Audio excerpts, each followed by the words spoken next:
नमस्कार। गत वीडियो में आपने देखा द्वादश भावों में सूर्य का फल। आज इस वीडियो में आप देखेंगे द्वादश भावों में चंद्रमा का फल। सर्वाधिक जो प्रश्न जो ज्योतिषियों से पूछे जाते हैं वो यही प्रश्न होता है कि मेरा सूर्य तो अष्टम भाव में है, क्या फल होगा, मेरा चंद्रमा तो नवम में है, क्या फल होगा। इसलिए फलादेश की इस प्रक्रिया में हमने द्वादश भाव में सभी ग्रहों का फल क्या होता है ये शुरू किया है। हमारा ये जो फलादेश का जो आधार है और बहुत से ग्रंथों का अध्ययन जातक पारिजात, सरावली, होरा रत्नम, मानसागरी, चमत्कार चिंतामणि आदि ग्रंथों के साथ साथ पिछले बहुत वर्षों का अनुभव के आधार पर जो मैंने अनुभव किया है, जो समझा है, उसी आधार पर ये मैं ग्रहों का जो फल द्वादश भाव में क्या है उसको बतलाता हूँ, या कहें कि विश्लेषण एक करता हूँ। इस बोर्ड पर देखेंगे एक कुंडली एक बनी हुई है जिसका प्रथम भाव ये है। ये प्रथम भाव कभी बदलता नहीं। ये जो प्रथम है वो प्रथम ही रहेगा, चाहे वो किसी की कुंडली हो। उसी तरह से दूसरा, तीसरा, चौथा, पांचवा, छठा भाव है। तो अपनी कुंडली में चंद्रमा कहाँ पर है, अपनी कुंडली में, अपने परिवार के सदस्यों की कुंडली में पहले ये देख लेंगे, फिर समझेंगे कि चंद्रमा कहाँ पर है और क्या फल हो रहा है और क्या होना चाहिए। ये बात तो चलें, प्रथम भाव में यदि चंद्रमा हो किसी कुंडली में, यदि यहाँ पर चंद्रमा बैठ गया हो, चाहे वो किसी भी अंक में हो, अर्थात किसी भी राशि में हो, कोई सा भी लग्न हो, लेकिन ग्रहों का जो एक फल होता है भाव में बैठने का, वो बना ही रहता है। राशियों के आधार पर, राशियों के अनुसार फलों में कुछ कम ज्यादा संभव है, लेकिन फल जो है ग्रहों का भाव में जो है वो होता ही होता है। तो यदि प्रथम भाव में चंद्रमा हो तो आप जानते हैं चंद्रमा एक कोमल ग्रह है, इसलिए इसका न स्वास्थ्य पर और न ही मन पर अनुशासन रहता है। जिस तरह से चंद्रमा की कलाएं जो है, चंद्रमा का स्वरूप प्रत्येक दिन बदलते रहता है, उसी तरह से जातक का मनोभाव भी वैसे ही होता है। यानी जातक का जो स्वभाव होता है वो कहें कि मिला जुला हुआ होता है। कभी लगता है कि जातक बहुत ही दयालु है, बहुत ही परोपकारी है।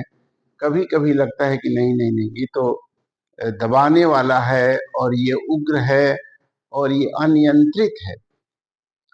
परिस्थिति के अनुसार उसका स्वभाव जो है वो बदलता है।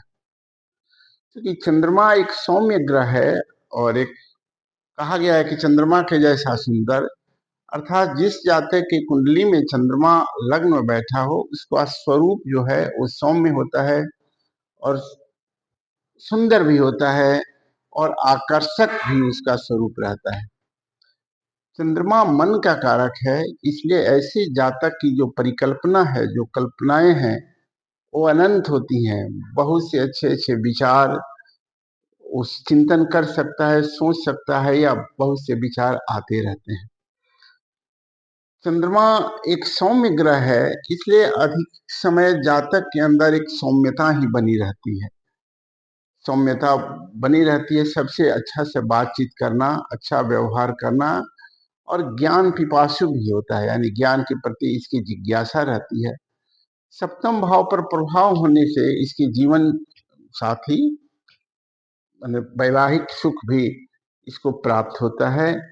ये सब चंद्रमा का सामान्य प्रभाव है प्रथम भाव में। प्रथम भाव का चंद्रमा जातक को धनी और समृद्ध भी बनाता है। अब चंद्रमा का दूसरे भाव में फल देखेंगे। यदि चंद्रमा यहाँ दूसरे भाव में हो तो दूसरा स्थान जो है वो वाणी का होता है, धनम धान्यम कुटुंबम च। तो ऐसे जातक मधुरभाषी होता है, उसकी आवाज जो है वो बड़ी प्रभावकारी होती है, वो दूसरे को अपने पक्ष में कर लेता है अपनी भाषा के द्वारा। आर्थिक स्थिति, ऐसे जातक की आर्थिक स्थिति में उतराव चढ़ाव होते रहता है। धन का संचय करना थोड़ा इसके लिए कठिन होता है, लेकिन जो आय के जो माध्यम है, जो स्रोत हैं, वो बने ही रहते हैं, कभी कम हो या कभी ज्यादा हो। कुटुंबों में से इसका लगाव रहता है, जो अपने प्रियजन हैं उनसे उसका लगाव रहता है, और इसको खाने में पीने में इस सब में भी उसकी रुचि रहती है। अच्छा भोजन मिलना, अच्छा पेय पदार्थ मिलना, माने खाने पीने में ऐसे जातक रुचि रखने वाले होते हैं। और ये सामान्य गुण जो है वो चंद्रमा का दूसरे भाव का है। तीसरे भाव में जब आप आएंगे चंद्रमा के लिए देखेंगे तो ये चंद्रमा जो है वो क्रियाशील जातक को बनाता है, यानी जादव सदैव सक्रिय रहता है, और इसको अपनी बहनों से या सहकर्मियों से जो महिलाएं हैं या महिलाएं हैं तो उससे उसको ज्यादा लगाव होता है, और सहयोग का आदान प्रदान भी होता है। चंद्रमा तीसरे भाव में है, वो बहनों की जो संख्या है वो अधिक होती है, और ऐसे जातक को बहुत सी छोटी छोटी यात्राएं करने का अवसर प्राप्त होता है। संभव है उसको कहीं दूर की यात्रा करनी पड़े या ऐसे काम में लग जाए जो यात्रा से ही संबंधित हो। ये है तीसरे भाव का।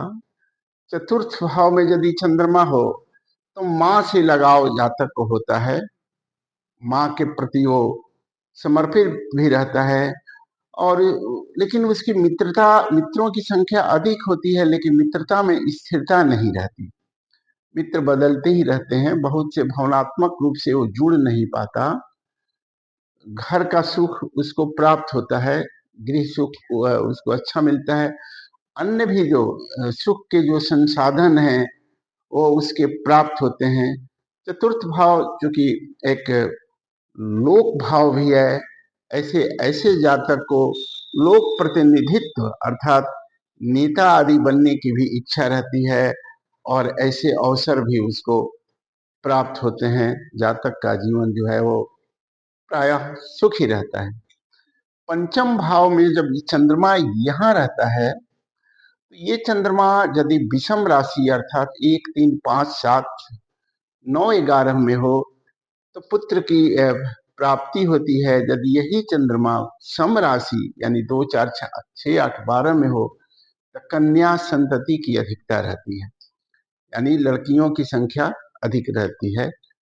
और चंद्रमा के प्रभाव से जातक को जो स्वास्थ्य संबंधित ज्ञान में अभिरुचि रहती है, अर्थात ये सोचता है, ये रसायन शास्त्र का ज्ञाता होता है, ये खान पान आदि का भी विशेषज्ञ बनता है, और इस चीज में इसकी रुचि होती है। इसलिए प्रायः देखा जाता है कि चंद्रमा अगर पंचम भाव में कहीं न कहीं से जुड़ा है तो जो जातक है या जातिका जो भी है वो जो चिकित्सा के क्षेत्र में उसका ज्ञान रहता है, और ऐसे लोग चिकित्सक भी बन जाते हैं, और संतान का सुख इसे प्राप्त होता है। और चंद्रमा क्योंकि पंचमस्थ है, पंचम स्थान यंत्र मंत्र तथा विद्या बुधेश्चैव प्रबंधकम, अर्थात विद्या में भी इसकी कल्पना शक्ति रहती है कि भी किसी भी चीज को वो अच्छे से विश्लेषण करके बता सकता है। फिर जब आप आएंगे छठे भाव में, जब चंद्रमा रहेगा इस भाव में, तो पहले तो हम लोग षष्ठ अष्टमे पे चंद्र सद्यो मरणाय संदृशा, यानी 6, 8, 12 का जो चंद्रमा हो वो अरिष्ट योग बनाता है, यानी किसी के भी जन्म काल में अगर चंद्रमा छठे भाव में हो तो ऐसे जातक का स्वास्थ्य जो है वो अच्छा नहीं रहता। अगर किसी बच्चे का तुरंत जन्म हुआ है और छठे में चंद्रमा है तो उसके स्वास्थ्य पर विशेष ध्यान रखना चाहिए। उसको कफ और ये ठंडा और गला नाक इस सब में उसको थोड़ी सी बाधाएं रहती है, यानी दुर्बल स्वास्थ्य का वो चायक है।